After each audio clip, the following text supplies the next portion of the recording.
All right, so it's about time. Hello, everyone. Welcome to another exciting day of masterclasses hosted by the IAPC&M. I'm your host, Elena Nedeva, APC, and I'm delighted to be here with you. In recognition of National Stress Awareness Day, we're hosting a special members-only masterclass series designed to help coaches strengthen their own self-care and resilience. This is a masterclass series packed with practical, supportive, and nourishing sessions that put your well-being first. So this is your space to pause, reset, and replenish. Our first guest today was Dr. Rodney King. He shared with us simple, evidence-informed breathwork and microsomatic practices. The second speaker was Caroline Carroll. She explored the language of the nervous systems and how tools like emotional freedom techniques and somatic practices can help regulate, release, and restore balance from the inside out. John Rice showed us stress-free tips about LinkedIn, from creating your coaching profile and generating hassle-free leads. Up next, speaking, is Liadh Fitzgerald, CEO and founder of globally recognized women's health education providers, Women's Health Network, and short WHN, a pioneering global online platform dedicated to the education, networking, and mentorship of fertility, endometriosis, PCOS, menopause, and women's gynae help therapists, coaches, and practitioners, focused on empowering professionals and those wishing to retrain through cutting-edge knowledge in nutrition, coaching, lifestyle, and functional medicine therapies. Liadh is at the forefront of advancing women's health education worldwide. As a member of the European Fertility Society, Institute for Functional Medicine, British Association for Nutrition and Lifestyle Medicine, and International Authority for Professional Coaches and Mentors, Liadh was honored to be worshipped for Best Fertility Coach by the prestigious European Fertility Society Fertility Care Awards in 2024.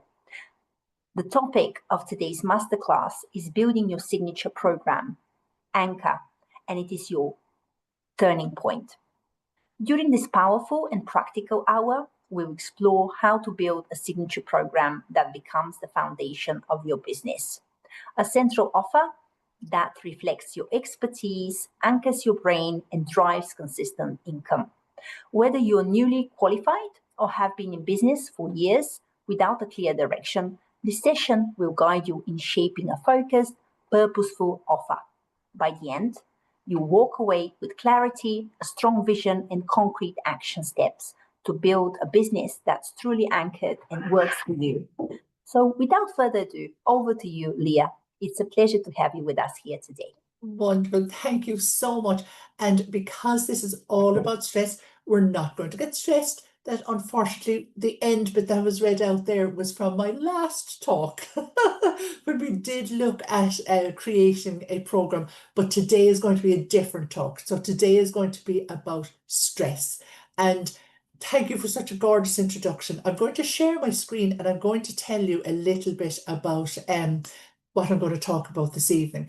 So we're going to look at coaching tools, of course, for supporting stress in the nervous system, but I'm going to teach you a little bit about the stress in the nervous system as well, because it's so vitally, vitally important that we understand the workings of this system in order to support our clients to buy into the we deliver the rationale about our approach to helping them deal with stress. And once we can explain a little bit about the functioning, that rationale makes more sense. And then maybe that buy-in to our suggestions is elevated. So I think that as an educator, I lead with education always first. I educate my clients, and I'm delighted I'm going to be here tonight or today doing some education for yourselves. So what a gorgeous introduction. I don't think I need to say anything more really about myself, but I'll just say a couple of very quick things for anybody who's particularly interested in the part about the women's health. So I work really closely with the IAPC&M. It's an absolute honour to be supporting them, because I get a huge level of support back from the IAPC&M. And there are accreditors for anything that we have created. There are accreditors. And one thing that we have created is a women's health clinical coaching framework that sits inside one of our level 7 accredited programs. So if anybody is interested in women's health, maybe you might like to take a look a little bit closer. But that's just a little bit about me. We've already heard about me. Let's hear now a little bit more about today's aim and what we're hoping to look at today. So I'm going to teach you a little bit about how stress manifests inside the body physiologically. We often talk about stress and we relate it more to the psychological side of stress, but I want to bring you inside the body and show you what happens physiologically so that we can understand a little bit more how the body can become dysregulated in the presence of stress. And how if we have a client coming to our clinic or our sessions or our rooms, how we can help our client support themselves in that stress situation so that physiologically and of course all the way up to psychologically they can become, they can regulate a little better. That would always be our aim. So we're going to look at the physiology of stress. We're going to look at the role of the nervous system, or at least of the vagus nerve, towards the end of our talk, so we can talk about this wonderful nerve that we can actually directly manipulate to a degree in order to help stimulate a specific part of the nervous system that I'm going to teach you about. And then at the end, because we're coaches, and it has to, I don't think any therapy should ever be without coaching, no matter what that therapy or intervention is. Coaching brings the client, I think, to the center of their story. So I have a couple of coaching tools I want to show you at the very end, ones that I love, one in particular that I love, and I'm going to show you how you can use it. So that's what I want you to leave today with something that you can use very much to help your client name and shame and their stressors and start to deal with them. So let's have a little look first about what is the nervous system. So the nervous system is hugely complex. It's part of what I also call the neuroendocrine system, which means that it is part of a system that influences the messengers in our body, the hormonal messengers, one of those being the hormonal messenger called cortisol. We have a number of hormones in the body that help us deal with the stress response. So it really is a neuroendocrine system. But let's talk about the nervous system first. So the nervous system is a network of nerves, of course, and tissue and the whole lot, and it consists of 2 specific areas. And I'm just going to show you an overview of the area. I'm going to talk a little bit about how the nervous system talks to other parts of the body. Then we're going to look at the parts of the body that it affects. And I want you from the beginning to think about your client, that you as a coach is with your client who is stressed. That's maybe the term they've put on it. Maybe through talking, that's a term you may have come up together, but the word stress is in there somewhere. But I want you to be able to say, okay, if my client is dealing with stress, what I'm about to see now is what's happening inside the body. And when what's happening inside the body is actioned, my client is going to find it difficult and tricky to make clear, confident decisions. There also might be some foggy thinking because of the effects that stress has on the brain. So let's keep that to the forefront, that maybe part of my role is definitely to help them understand the stress response, definitely help them, find and support and manage those stressors so that clearer cognitive functioning can return when it comes to the decision making, the goal setting, the creation of plans to achieve those goals. So let's have a little look at the nervous system. We're not going to go too deep into it, but let's touch into it a little bit so we can become familiar. So the nervous system as a whole is, when we talk about the nervous system, we talk about it in its entirety. We don't often break it down into the specific sections of it, but I'm going to break it down here. We have the central nervous system, okay, which is here in pink, okay, it's down the center of the body, the brain, the spinal cord. That's called our central nervous system. We then have the peripheral nervous system, and the peripheral nervous system feeds off that central part. But look, you can see all the yellow nerves traveling down the body. They're going to the periphery. They're going to other parts other than the central. So I can feel off the top of my fingers and I can feel down around my feet because I have nerves in the peripheries of my body. That's coming from the peripheral nervous system.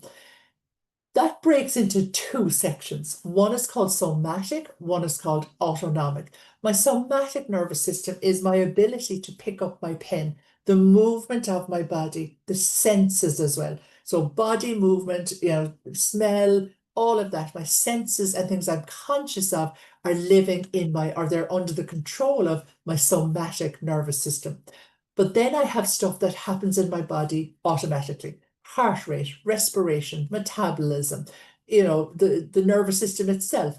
This is autonomic, which means it happens automatically. I can physiologically, but I can't really, I suppose, manipulate it. I can support it through health if I'm a health coach, but I can't really manipulate that autonomic nervous system. I can, there are parts of it, of course I can certainly support it, but generally, my heart is going to beat as it wants to beat. My thyroid is going to work as it wants to work. The cells in my body, the enzymes, everything that's keeping me alive that I have no action over is going to keep going. And that's automatically happening even when I'm asleep. So that's called my autonomic nervous system. And this is the one that's activated. This is the part of the nervous system that's activated when we're in stress. Okay. And how unfortunate that it's automatic, that doesn't seem to be a lot I can do about it, but actually there is. And of course, to make things complicated, of course, that splits into two as well, because we have two sections to the autonomic nervous system. So we're coming down the levels of the nervous system until we reach these two parts at the end. One part is called parasympathetic and the other is called sympathetic. Parasympathetic, I have a lovely smile over it. Sympathetic, I have a big red cross going through it. Now, we need both of those 100%. But if we're in too much of the sympathetic nervous reaction, then that is not good for the body. Okay, so here's our beautiful nervous system with our central part, these nerves feeding out all over the body. Some of the nerves help me move, help me smell, all of this type of thing. Some of the nervous system are doing things automatically in my body. And one of the things they're doing automatically is helping me deal with stress. And I'm going to talk about stress away from its heading. Sometimes we think about stress, we think just mental stress. I'm going to talk about stress a little differently in a moment. But the stress response, anytime, and we're going to look at some stressors as well, anytime we're in the stress response, it begins in the brain. Okay, there's a part of the brain called the hypothalamus. I don't know if you remember it from school or college or anything. There's a part of the brain called the hypothalamus, which is in here. And there's a part of the brain called the pituitary. And the hypothalamus and the pituitary, you'd often hear them, talked about as the master glands in the body. And, they're kind of chief in charge of our messaging systems.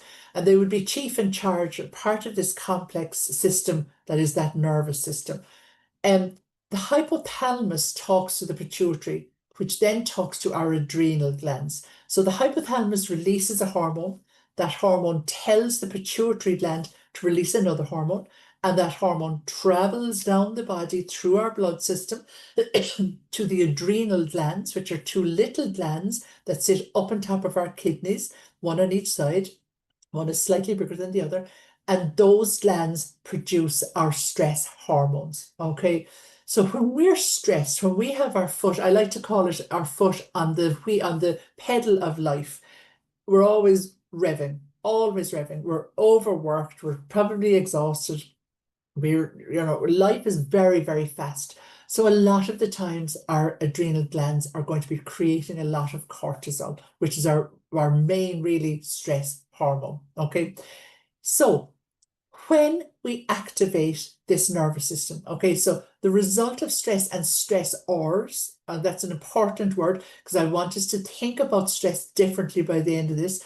So that actually activates this whole response from the brain all the way down the body. And when we have this activated, we call it the stress response. So when my brain, when there's stress in my body, my brain recognizes it. My brain begins to release hormones. There's a top-down effect, and down we come down the body to release more hormones. And as a collective, that's called the stress response. Short term, the stress response is absolutely necessary. We all need it because there are times when we need to be more motivated or we need to action something quickly. And it's an ancient response. evolution hasn't hugely caught up with it. And when I say it's an ancient response, what I mean is that back in the day, when we had to outrun the threats in the world, such as the dinosaurs, etc., this stress response was great, because one of the things cortisol does is it releases glucose from its stores within the body. So now my heart can pump, I can now run from whatever I'm afraid of. And if that's short term, which is acute, that's fine. I've run off that stress hormone as well. But in this day and age, we're not really in an acute stress phase a lot of times. We're often in a chronic phase of stress, and neither are we running off that hormone by running from whatever's been chasing me. I could be sitting in my car in traffic, pumped full of cortisol from stress trying to get to a meeting. And because our clients could as well. And because we're sitting in the car, I'm not running off. I'm not using up that hormone. It's sitting inside me, and it's causing a cascade of things inside the body. Now, when you think about it as well, when we're constantly pumped with the stress hormone, how easy would it be to relax at the same time? Not easy at all. How easy would it be to make clear, conscious decisions at the same time? Probably quite compromised. So we must think of our client, and if they're in this response of stress all the time, or a lot of the time, how easy is decision making and goal setting and achieving goals? How easy is that for them? Probably quite tricky. So let's look at for some 21st century stressors. We're probably all really familiar with a lot of these, but I want to draw your attention to some that we don't usually put on the list of stressors. So when we think about things like work, social media, lack of sleep, maybe not great health, busy and distracted, maybe relationships and society, health challenges, all of those things we kind of say are stressors. Social media is a big stressor. Sometimes financial stress is in there, family stress. We can name a lot of stressors, but they're the main things that when we use the word what's stressing you, these are the main things that come up. But I want to draw your attention to the final three here as well, because these are absolutely stressors in the body. And the body doesn't recognize or act differently to stress that comes from things like infection and inflammation as it does to things that come from, I've had a fight with my partner, or I've had an awful day at work. The stress response, the release of cortisol is going to be the same. Inflammation and infection are two things, and the environment, actually, there are three things that are rarely on the top of our list when we're asking our clients, tell me a little about what supports you need. And if we have a client who is in a high level of stress, we should be saying to them, if you have any infections, they add the stress burden in the body. If there's any inflammation in the body, and the body becomes very easily inflamed when it's in that sedentary, not good nutrition, dehydrated, not sleeping well, that Western style diet and lifestyle, that's very pro-inflammatory. So I would be saying to my clients that if there's infection, if you feel that there's infection in your body or inflammation, or if there are environmental disruptors coming in, such as if you're drinking from a lot of things like plastic bottles, or if you're using a lot of perfumes or scented candles, and all of these things can add a stress burden to the body. So I would say for anybody who's a coach, even if you're not in health coaching, I would be saying to my clients, sometimes when we're in a stressful situation, the health of our body is also important, because that can add another layer of stress into the picture. So mental stress and physical stress, there's no distinction within the body's response. So when it comes to the stress response, there's a number of things that can happen. Okay, I don't know what that little triangle is there. So number one, the sympathetic nervous system, becomes activated. Our sympathetic nervous system is the one that is going to help me now run from whatever dinosaur is chasing me. This is our fight, flight, and freeze. It actually should be for fight, flight, freeze, or fall, because sometimes we'll fight back, sometimes we'll freeze on the spot, but other times we'll fall. Okay, there could be a collapse. This is the accelerator. When the brain perceives a threat, infection and inflammation is also a threat. When the brain perceives a threat, it triggers the sympathetic nervous system to accelerate the stress response. Give me plenty of cortisol so I can deal with this stress. And cortisol will say, absolutely, here you go. It'll flood my body, and now I'm in a stress response. Okay. It helps me release those stress hormones, and it primes me for immediate action. And I think we should be, those couple of words are so important. We should be considering our stress response should be for immediate action. Immediate action isn't a long-term situation. Okay, but we're using that part of our nervous system incorrectly, or we're allowing life, action it all the time, so that I'm not just using it for that immediate action that I need, that immediate run from whatever it is.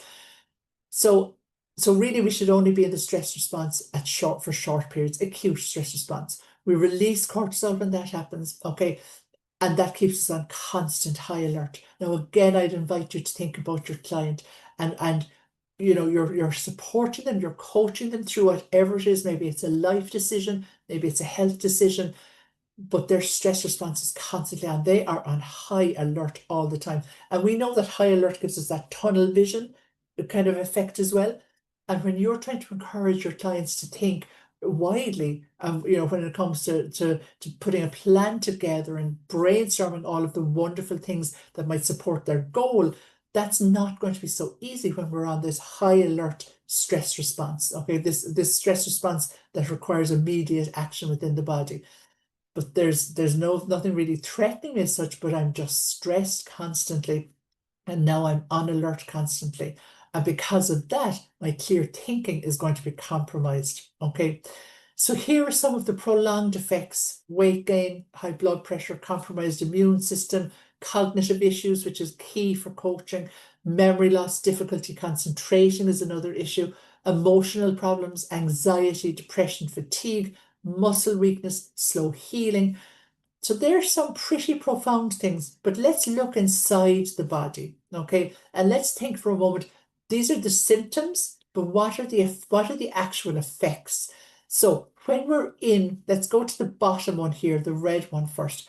When we're in the sympathetic division, so this is always, I'm stressed, it's chronic stress, and I'm in constant high alert mode, and I constantly have cortisol flooding my body, and I'm absolutely exhausted from it all. And this has been going on for 6 months or 2 years or whatever it is, and I need a way out of this. This is what's happening inside the body during that stress response.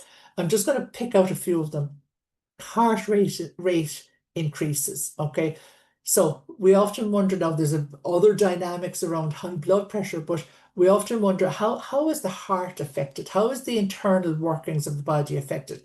My heart rate will increase when I'm in that stress, when I'm stressed, okay? That's going to not make me feel great. So there might be a level of anxiety that comes with that, okay? My stomach is no longer, the stress response inhibits digestive function, okay, because it's not necessary for life. It is, of course, because we need our nutrients, but the nervous system, when it's activated, it works to down regulate, I suppose, some systems, 2 key systems: digestion and reproduction. They're the 2 things that it downgrades.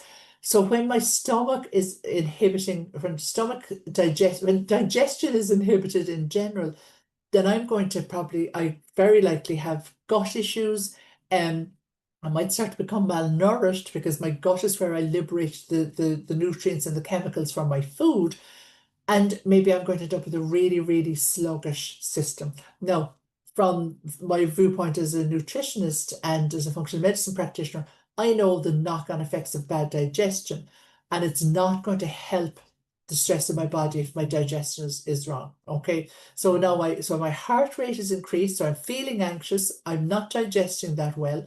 What else happens? Let's go down.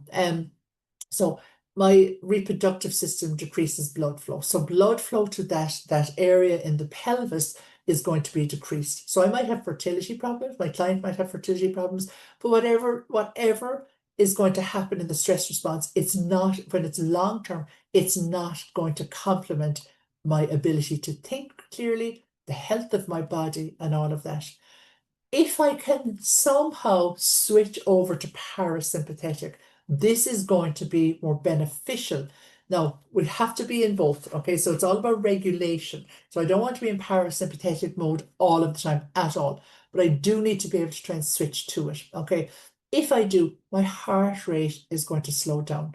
So with that, you would hope that the levels of anxiety that might have been induced by a high, fast heart rate might slow down with it. Everything is getting calmer. And that's what the parasympathetic system does. It calms everything down. The kind of the nickname for it would be digest and rest, or rest and digest. So this helps the body rest and relax. Now, if we have somebody coming into clinic and coming into a coaching session, and we're trying to help them create whatever plan they're hoping to create, or get through whatever issue and move forward to wherever they want to go to, how wonderful to be in more of that rested and relaxed state to achieve that goal, rather than this hyper stimulated state. So we really do want to come back into more of that parasympathetic, okay? One way we can do it, okay, is through the vagus nerve. And the vagus nerve, and again, for some reason there is this triangle in the middle of it, let's not mind that, but the vagus nerve comes down the side of the neck, okay, and it travels through the body, and this vagus nerve is a very calming nerve. This vagus nerve helps us to come more into that parasympathetic state, okay, and it regulates the full autonomic nervous system, that full system that is in charge of all of the things that are happening automatically. Metabolism, heart rate, respiration, all of it. It helps to regulate it, and it takes us out of that really strong stress response. There are ways that we can stimulate it, okay? And we call it toning the vagus nerve. And I'm going to talk a little bit about this now. So the vagus nerve it's deep in the body, but there are some areas of the body that the vagus nerve is actually closer to the outside. And it would be quite wonderful to start a coaching session, maybe doing some vagus nerve toning, because that really, if you're looking for an icebreaker or if you're looking for a session starter, it might be quite nice, because it can help us relax. Okay, so I've picked 3 things that we can do. The first and the third, actually they all have a link. There's a bit of each in all of them, because these are one of the greater ones. There is another one we can do, and I'll talk a little bit about it. So the first one is massaging the ear, because the vagus nerve comes down the side of the neck. We can see it here, okay, down from the back here all the way down the side of the neck. And it's quite superficial, so it's quite close to the skin area. So we can definitely manipulate it here. So one way we can do it is by a little bit of an ear massage, okay, placing the fingers behind the ear and gently rubbing the skin, okay. It can be in a circular pattern or up and down, whatever way suits. Another one is chanting and humming, because when you're humming, internally now you're actually massaging that vagus nerve, and it's really relaxing. And then you can put the 2 together. So the third one is one that I use, and I deliver a lot of talks actually I deliver some talks actually to family carers, to people with brain damage, and a whole host of others, obviously women who I'm supporting with their female health challenges. And this is the one I go to all the time, because it's lovely. Now, it can be very funny, and it can be an icebreaker, because we all start humming. And for some that might feel uncomfortable, but it is really nice. So what I would do is I would first of all, I actually get everyone to kind of slap tension and energy out of the body. If I'm in this sympathetic, if I'm in that sympathetic division of my nervous system, there's going to be a lot of tension in my body. Everything is heightened. Everything is more anxious in the body. So I'd like to shake it out. Let's shake it all out. And I get them to tap their upper body and just shake it out, because we need to use up some of that stress hormone that's floating around the blood system. And again, I'm not running from a dinosaur. I'm sitting in a chair, so I'm not going to be able to use it up that way. But I want to get some of it out of the body. So let's do some work on the body. And then we'll take a deep breath, and not a deep breath now to count breaths and exhale and all that. We just take a deep breath to start.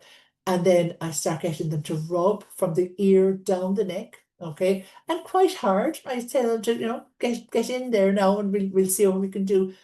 And once they get used to that, I get them to do it and hum at the same time.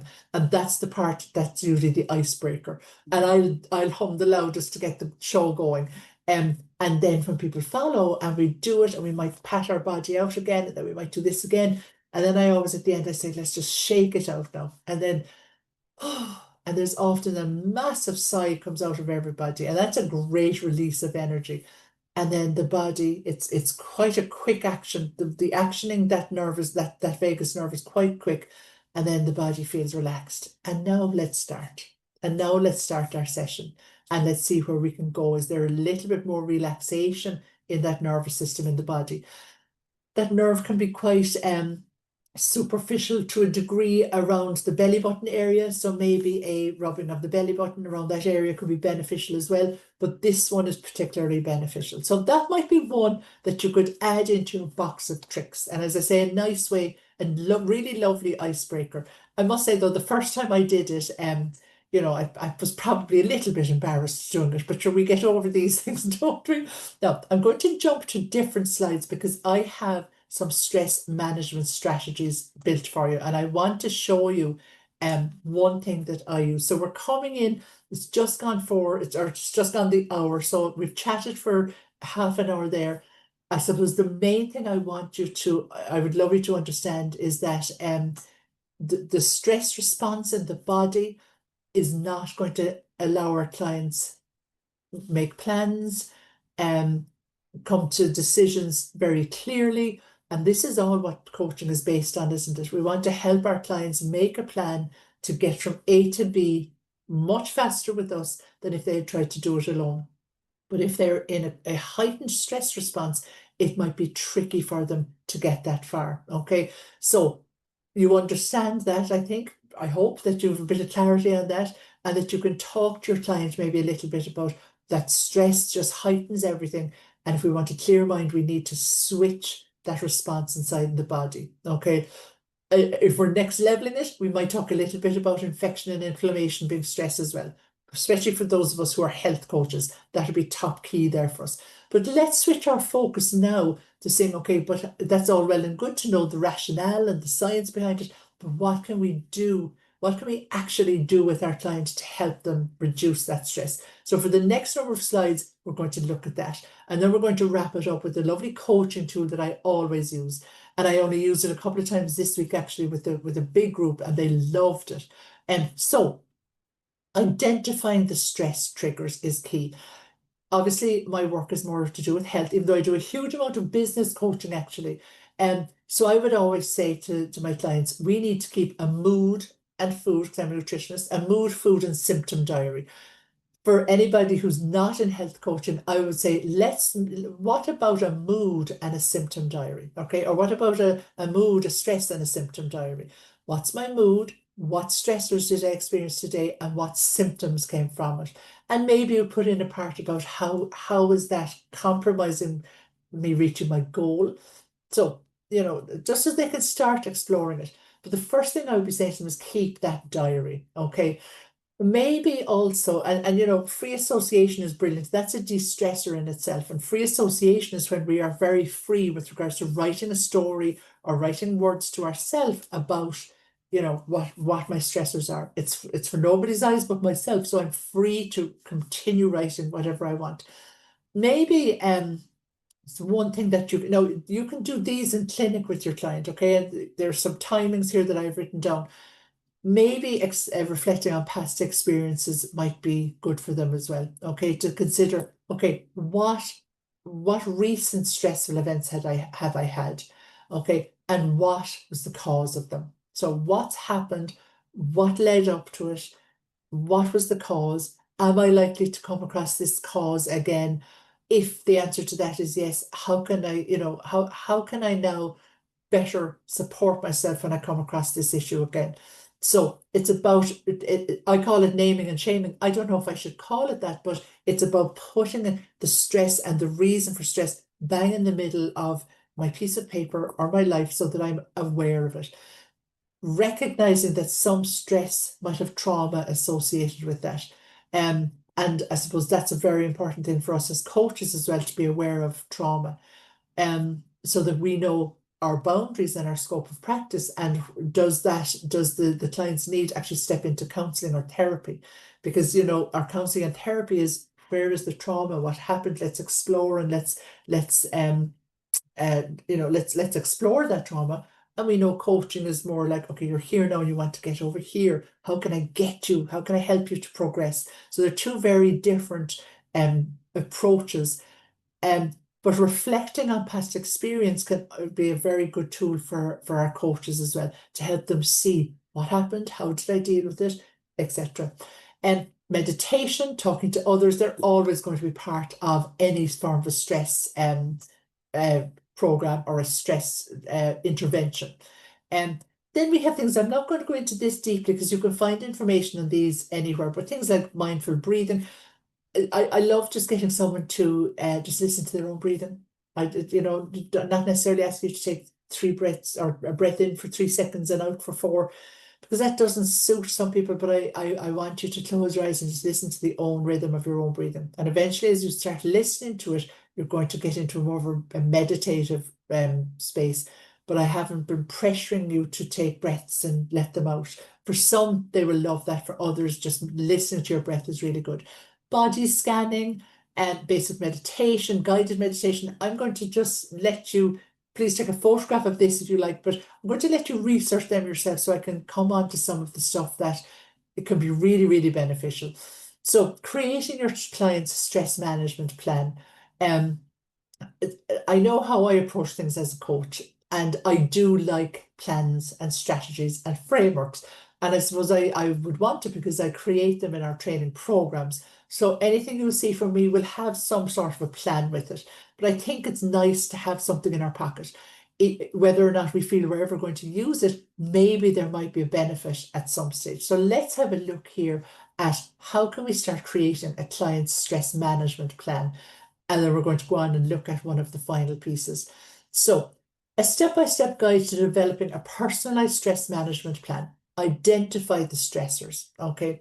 And I really, really would love you to be able to put into your bank of knowledge that there are 3 other stressors that they might not identify: infection, inflammation, and environmental factors.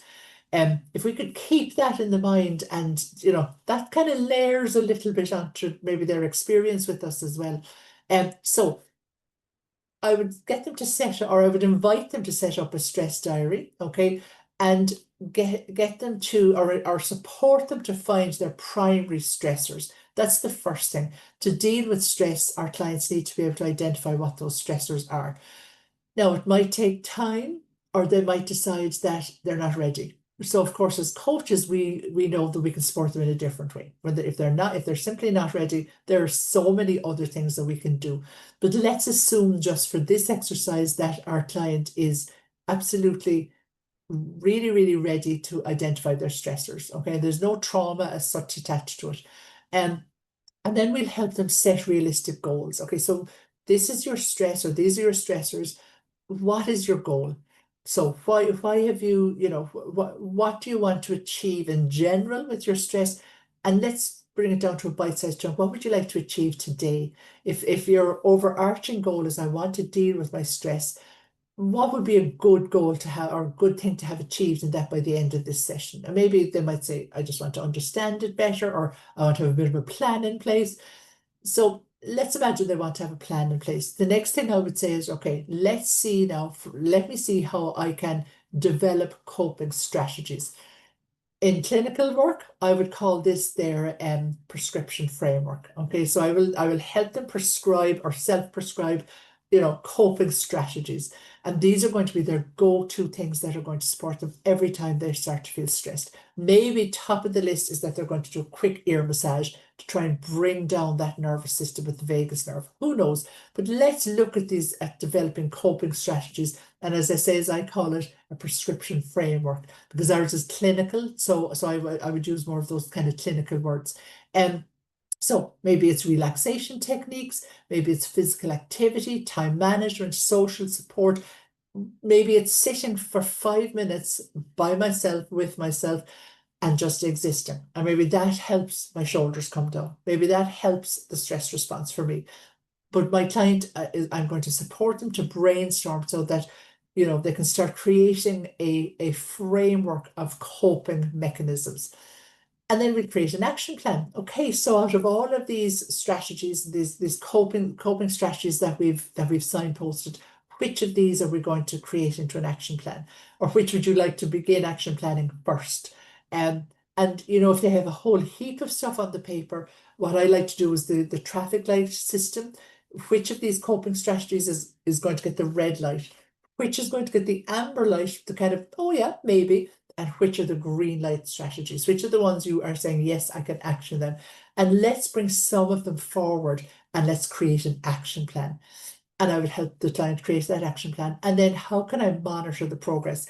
I use very, very simple monitoring. I usually use a 1 to 10 scale. It's as simple as that. Where are you now on the scale of 1 to 10 with regards to your stress management, or with regards to your stress levels? Maybe, you know, maybe 1 is my stress levels are 0 and 10 is my stress levels are off the scale, and I want to come down to having no stress. So I'm like, right, okay, so let's monitor that, but let's not assume either that we can jump from 10 to 0. Let me help you create a strategy that will bring you down step by step on that ladder. What will bring you from 10 to maybe 9.5, or from 10 to 9, which would be a great first step? Is it in our coping strategies? If so, you know, is this a place for you to start making that plan? Until eventually we can help them come down that ladder, okay? And they can monitor their progress. And what I like to do in nutrition therapy, we have a tool called MyMop, where we measure our own kind of our medical and our needs. And I like to measure it, but I'll measure it, or I'll get my clients to measure it today, and I won't, you know, they won't measure it again for 3 months, and they'll never see the original measurement. Well, they will at the very end, but they won't see it when they're remeasuring, because I don't want it to be biased. So maybe that's something you could do with your clients. Let's measure where you are now with regards to your stress. And when you're finished working with me, we'll call it maybe in 3 months' time, or whatever your own business model is. Let's remeasure at the end of our time together and see where you are on that scale and see, has it changed? And we would evaluate and adjust as we're going. So I want to show you something here. Oh, sorry. And this is literally my second last slide, so we're bang on time because we keep some space for any questions.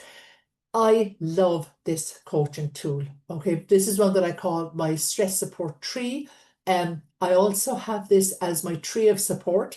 So I use this tree for a number of different things. This one is going to be the stress one. And what I like to do with clients is, now there's only, is it 5 yellow little roundy balls in the tree? Okay, there are 3 brown ones, and there's one kind of beige one in the middle. You can add as many as you want into this. This is built on Canva. So, and I support my client to fill out the stressors in the tree. This is the name and shame. Let's name every single stressor. We come down the tree then, and we come into the roots, and I'm saying, what is rooting that stress? What's anchoring and holding that stress for you? Okay, now this could take a good number of coaching sessions to really thrash this out. And then we'll say, right, let's bring one thing into the middle, the trunk of the tree, and let's bring one thing that we can deal with. What out of all of this do you want to start dealing with? And for some, having a visual like this is really, really good. And it kind of starts to make sense, and people get kind of the idea of, I have all of this stress going on. I can't shift it, so something is rooting it in me, okay? But I need to start somewhere, and that somewhere is in the trunk. So this is really, really lovely. So I'm just about to wrap up the talk. I'll come to that now in a moment. So I suppose the main things that I would like, I'm just going to switch back to my oh God, sorry now. Sorry, I'm jumbling all my stuff up. The main things that I would like you to take from today is that stress can have such a heavy effect on the body. It truly, truly can. And when we get that effect on the body, it can compromise our ability to make those clear thoughts that we as coaches know we want to support our clients to make decisions, to make plans. And if they're not able to think clearly or if anything is getting in the way, or if there are feelings of agitation and anxiety within the body, it can be difficult to move forward. So sometimes teaching the clients a little bit about what's going on in the body and helping them name and shame the stressors, and then coming back up and creating a stress management plan for them can be absolutely powerful for our clients. So before I finish, this is the end. I want to say thank you very much. I hope you enjoyed this. I hope I hit the right note, because this is the stress week and it's important for us to understand the science behind stress so that we can then, you know, go next level, as I say, with our clients to help them deal with it. If you're interested in anything I have to offer, you'll find me at womenshealthnetwork.co.uk. The K is missing at the end there, but look, that's okay. Or hello@womenshealthnetwork.co.uk. We do have, in early 2026, we have a trauma-informed coaching program beginning. And I will be offering anybody through the IAPC&M a discount on that, so that we can all, I suppose, support each other.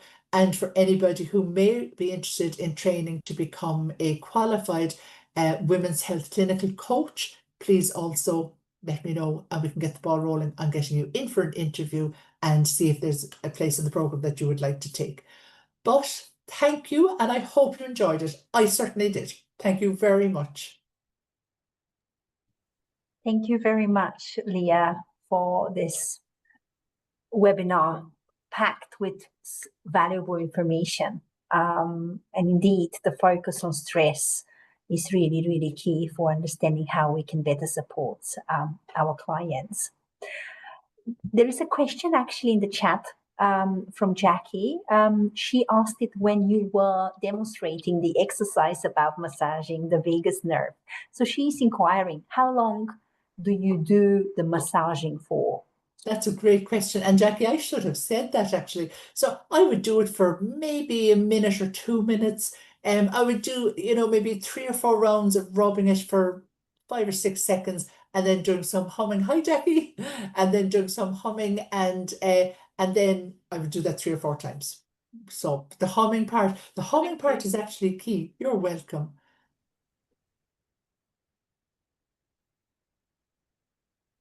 Is there anything additional you would like to ask, Jackie? No, I don't think so. It was really good, Liadh. Thank you. Super Thank you. interesting and super helpful. Brilliant. You're Really good. welcome. You did Thank say you. take a photo. You're welcome to take a photo of that screen. And Yeah. I went and I got my phone and I went like this. And as soon as I did that, you'd moved. Oh no. Well, do you know something, Get a Jackie? photo. Will I put it back up? I'll put it back up for you. Oh, thank Yeah, you. no I'd love to bother. see it Of because it course. was interesting, that screen. Well, let me find it. So let me think now. Sorry. I think no, You can not send at it to all. me after. No, do you know what? I have it here. I have it here. Now where's Zoom gone again?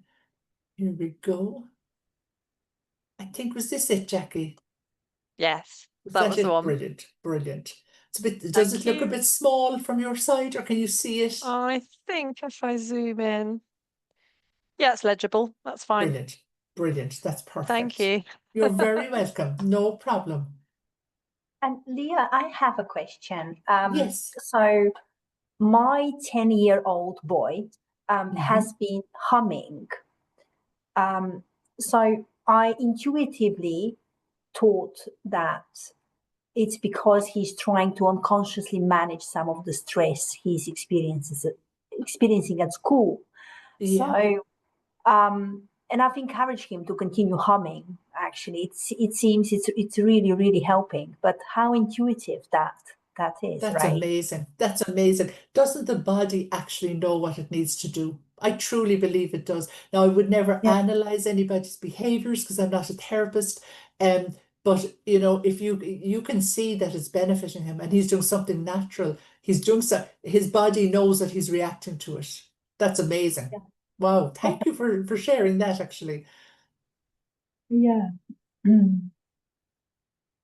Any other questions?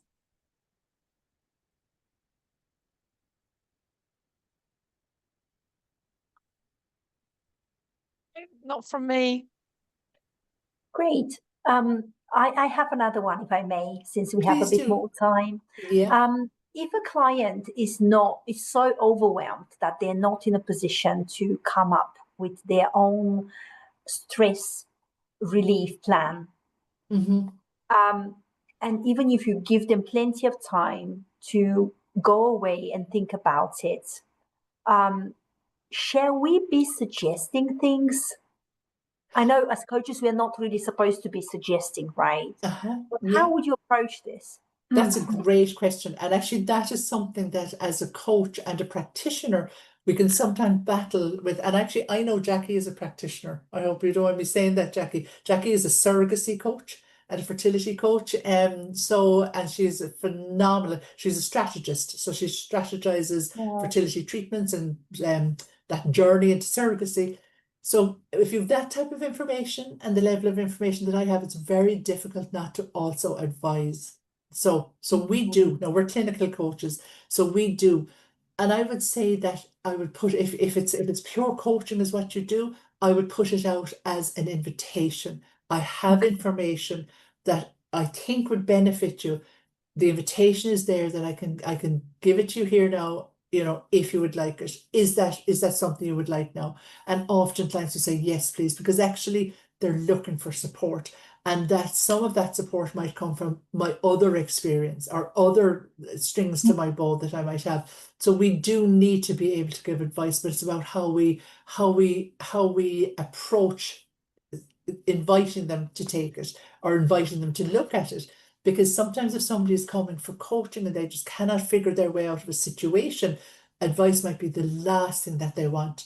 So I would always say, look, there are other ways, or there are other things. Maybe you'd like to talk about it now. Maybe you just like to sit and know that I have more information, but I will let you decide, because you're going to be the one to make that decision. But Jackie and myself will attest to that. It is very difficult sometimes when you have this wealth of knowledge, especially when it comes to physiology, and when we know that we can help support the workings of the body. We have to be, we're clinical coaches because we have a clinical hat and we have a coaching hat. But if somebody has come in, and actually Jackie would be very well placed, because a lot of times people come in with really difficult questions or really difficult situations they have to try and figure out. And Jackie will support them to figure that out. I come from more of a physiology standpoint.